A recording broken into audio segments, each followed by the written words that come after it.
அண்மை செய்தியை பார்க்கிறோம். நீலாங்கரையில் இருந்து பட்டினப்பாக்கம் இல்லத்திற்கு தாவேக தலைவர் விஜய் சென்றிருந்த நிலையில் அவருக்கு அங்கும் பாதுகாப்பு என்பது வழங்கப்பட்டிருக்கிறது. இன்று மாலை விஜய் மீண்டும் நீலாங்கரை வீட்டிற்கு செல்வார் என்று கூறப்பட்டிருக்கிறது. இதனால் நீலாங்கரையில் இருந்து பட்டினப்பாக்கம் வீட்டிற்கு விஜய் சென்ற நிலையில் அங்கு 10க்கும் மேற்பட்ட போலீசார் பாதுகாப்பு பணியில் ஈடுபட்டிருக்கிறார்கள்.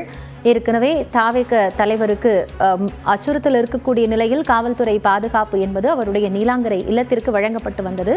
தற்போது மீண்டும் அவர் பட்டினப்பாக்கம் வந்திருக்கக்கூடிய நிலையில் அங்கும் பாதுகாப்பு வழங்கப்பட்டிருக்கிறது.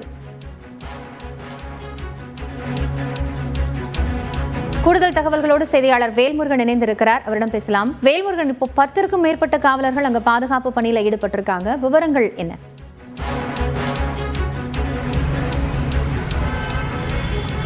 காயத்ரி, குறிப்பாக இந்த கரூர் சம்பவத்திற்கு பிறகு நேரடியாக தற்போது விஜய் நீலாங்கரை இல்லத்தில் ஓய்வெடுத்து வந்தார். அதற்கு பிறகு நேரடியாக தற்போது இன்று காலை சரியாக 1 மணி நேரத்திற்கு முன்னதாக புறப்பட்டு இங்க இருக்கக்கூடிய பட்டினப்பாக்கம் இல்லத்தில் விஜய் தற்போது வந்திருக்கிறார். பல்வேறு குறிப்பாக இந்த ஆலோசனை தொடர்பாக இங்கு வந்திருக்கலாம் என்று தெரிவிக்கப்பட்டாலும் கூட அதிகாரப்பூர்வமாக அது குறித்தான தகவல்கள் இல்லை. குறிப்பாக 2 நாட்களாக நீலாங்கரை இல்லத்திலேயே இருந்த நிலையில் தற்போது பட்டினப்பாக்கம் இல்லத்திற்கு வந்திருக்கிறார். அவருடைய பாதுகாப்பு என்பது குறிப்பாக ஏற்கனவே நீலாங்கரை பகுதியில் 20க்கும் மேற்பட்ட போலீசார் தொடர்ச்சியாக பாதுகாப்பு பணியில் ஈடுபட்ட நிலையில் தற்போது பட்டினப்பாக்கம் பகுதியிற்கும் 10க்கும் மேற்பட்ட போலீசார் அவருடைய இல்லம் அமைந்திருக்கக்கூடிய 15வது மாடியில் தற்போது அதனை சுற்றி இருக்கக்கூடிய பகுதியில் போலீசார் பாதுகாப்பு பணியில் ஈடுபட்டிருப்பதாக தகவல்கள் தெரிவிக்கப்பட்டிருக்கிறது.